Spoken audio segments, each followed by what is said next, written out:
Maximus Decimus Meridius and King Leonidas, two of cinema's greatest warriors, finally pitted against one another to see who is the deadliest. This is Sparta!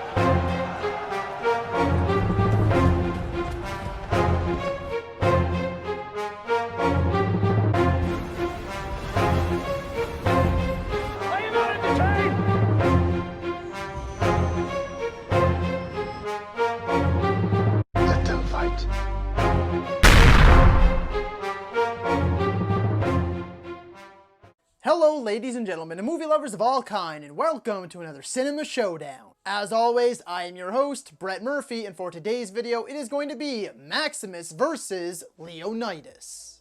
Both of these warriors need no introduction, as they are seen as two of the greatest leaders and swordsmen in cinema. So without further ado, let's hop right into things. Round 1. Leadership Skills. When it comes to leadership skills, these two characters are equally matched. One is a general for an empire, one is a king.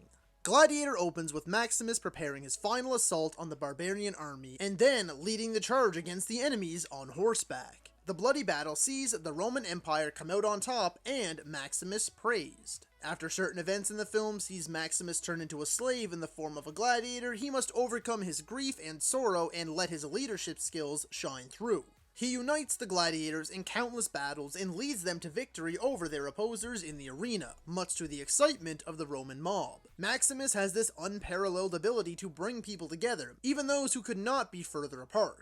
He is a well-established leader with plenty of training. 300 opens a little differently, however, showing that Spartans are born and bred to be warriors. In 300, Leonidas is the current king in Sparta, and early on in the film he is met by a messenger from an invading Persian force. The message, essentially, join the Persian army under their leader Xerxes, be showered in riches beyond their wildest dreams, or die. Of course, we all know how Leonidas feels about that. This is Sparta! Leonidas rallies his men behind him and is prepared to lead them into battle against the Persian army. The only problem? Sparta only has an army of 300 men. It's a suicide mission. There was never any denying that, but Leonidas valiantly leads his small number of troops to battle in order to ensure that the rest of Greece has time to prepare an army for the invasion. The Spartans take down waves upon waves of enemies, determined to kill as many as possible before their own demise. Both of these men are natural-born leaders, and that is evident very early on. Maximus was a Roman general for years upon years, and when he becomes a slave, it's almost no different. He manages to keep almost all of the gladiators alive by dictating their actions. But Leonidas is a whole different breed. Born and bred to lead, he was made to be a king. And he's able to convince just 300 men to hold the line against an army that is said to have hundreds of thousands. And they do so in gloriously bloody fashion. Round 1 is going to go to Leonidas. Round 2. Combat Skills. Maximus has been trained for years upon years in the art of combat, and is very evidently one of the most talented swordsmen to ever grace the silver screen. Often outnumbered and with all of the odds stacked against him, but he always seems to find a way to prevail. He proves himself in open battle in the opening sequence. He manages to kill multiple guards with his hands literally tied, and in the arena he faces foes twice his size, multiple at a time, enemies in chariots led by horses, and even a handful of tigers. Of course, there's also now the iconic final fight between Maximus and Commodus, which sees Maximus mortally wounded before the fight, yet he still comes out on top, defeating Commodus and dying shortly after. Spartans are born into this world to be warriors. From the age of 7 or sometimes even younger, they are trained in the most grueling ways imaginable in order to be the deadliest warriors alive. Despite Leonidas being destined to be king, he is not spared from this way of life. In fact, he was likely pushed even harder to be the ultimate Spartan killing machine. As the film progresses, we see him lead his men against a massive army, unlike anything they had ever seen before. But despite that, Leonidas rips through them like wet paper in epic, gory fashion. Be it sword, shield, or spear, Leonidas is able to dismantle his enemies with ease. When comparing these two in this category, it is incredibly difficult, as Leonidas was born into a world of violence and Maximus was brought into one. But it was one that he mastered, going quickly through the ranks to become a general. And in my eyes, he has had the tougher fights. It's a close one, but when it comes to combat skills, I'm gonna have to go with Maximus. Round 3. Companions. When it comes to companions of Maximus, he is not left with many. You have the likes of Juba, Hagen, and Cicero, along with the rest of the unnamed gladiators. He has others who play more of a supporting role, like Lucilla and Proximo. These companions are by his side for the majority of the movie, and they admire him a great deal. They fight alongside him, and they fight for him, even giving their own lives in order for him to escape. They're great characters to get to know, and they add a lot to the story, and are a major reason as to why Maximus continues to fight. For Leonidas, you have his wife, Queen Gorgo, and the Spartans. Though more particularly, you have Dilios, Captain, Stelios, and Astinos. These Spartans add a lot more personality to the six-pack toting red cape wearing badasses. They could have been simple one-dimensional characters, but instead they end up being not only likable but surprisingly relatable badasses that you wish to see survive, and you enjoy seeing kick ass in brutal fashion. While I do thoroughly enjoy the presence of both sets of companions, I feel as though not only would the Spartans win in battle against either the Romans or the gladiators, but I also feel that they have a far more charismatic and entertaining screen presence. There's also a hefty amount of emotion involved that you wouldn't really expect from a film like this. 300 manages to give us a supporting cast of characters who are both badass and emotionally engaging. Therefore, round 3 is going to go to Leonidas. Round 4.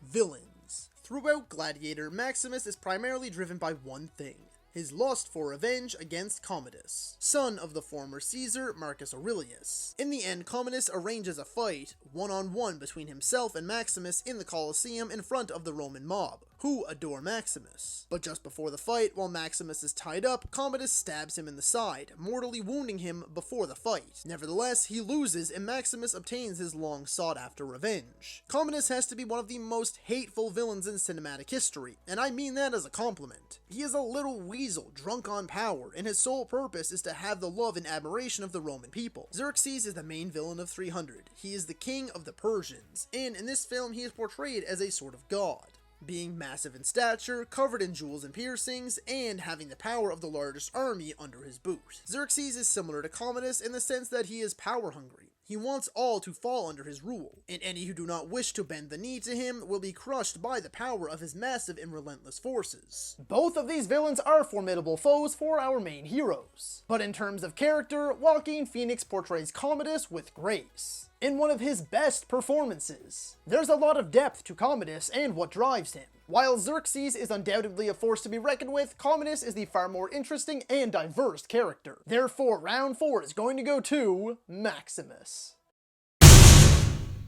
Are you not entertained? I've definitely used that one before. Cause if you are, don't get stuck in that 90% who are currently watching and not subscribed to my channel. Be sure to hit that subscribe button right now so you can get more content just like this. And while you're at it, don't forget to ring that little bell icon, that way you can be notified about all of my latest uploads. And now, on to the 5th and final round. This is Sparta! Final round. Who would win? If these two were to meet in battle, who would come out on top? This one is so tough because these two characters come from very different worlds. Maximus comes from one grounded in reality, whereas Leonidas comes from one that is far more fantastical. If we were talking about Maximus and the Romans or the gladiators versus Leonidas and the Spartans, I would be going with the 300. But nevertheless, it's a 1v1 fight, and I will primarily focus on their skills in combat, their tactics, and their sheer will to fight. When it comes to combat skills, we already discussed my thoughts on that pretty in depth back in the second round. I believe that although Leonidas was trained from a much younger age, Maximus proves himself time and time again throughout Gladiator. You don't see that struggle with Leonidas. Yes, the odds are very heavily stacked against the Spartans as they are greatly outnumbered, but you only ever see him fight alongside his fellow Spartans, never having to fight in a Colosseum-like atmosphere like Maximus. In terms of tactics, it appears that Leonidas is the far more audacious of the two, seeing as how he pits 300 Spartans up against an army of hundreds of thousands. But nevertheless, he proves himself by always maintaining a power position in battle. The area they hold down is meant to funnel the Persians into a tighter space so that they can't use their greater numbers to their advantage. Maximus, however, is far more subtle with his methods, often attacking on various fronts, using catapults, horses, and overwhelming his enemies. It's tough to determine given the difference in the elements and weaponry as well as numbers at their disposal, but Maximus proves he can do it both ways. Once he is in the arena with the other gladiators where they are practically lambs for slaughter for the sake sake of entertainment for the people, yet they still prevail thanks to Maximus and his tactics. Finally is the willpower. Both men are driven. Maximus by revenge, Leonidas by honor. Maximus' journey sees him on a quest to avenge the death of his family, while Leonidas and his men are the only thing that stand between the invading Persian force and the rest of Greece. And both men fight until their dying breath. It's so close, but in my eyes, Maximus still fights in order to seek his revenge. Despite being mortally wounded just before the fight, he still pushes forward, he fights, and he wins, and when the fight is over, he is finally at peace knowing that he has gotten his revenge. While I think these two going at it would definitely be a fight for the ages, and immensely entertaining to say the least, I feel that Maximus has better combat skills, they are pretty equal when it comes to tactical skills, but throughout Maximus' journey in Gladiator, it is very evident that this man has willpower unlike any other. And I feel it's that driving force that would give him the win in this fight. Therefore, the fifth and final round and the crown is going to go to Maximus. So that is all for today's video, folks. Be sure to let me know down in the comments if you agree or disagree with me. And feel free to let me know what you would like to see for the next Cinema Showdown. If you liked that video, be sure to hit that thumbs up button. And if you'd like to see more content, consider subscribing to my channel and ringing that little bell icon, that way you can be notified about all of my latest uploads. And as always, stay safe, thank you so much for watching, and that's a wrap. Hey you, yeah you, if you made it this far, just know I appreciate you, and while you're here, consider hitting that subscribe button.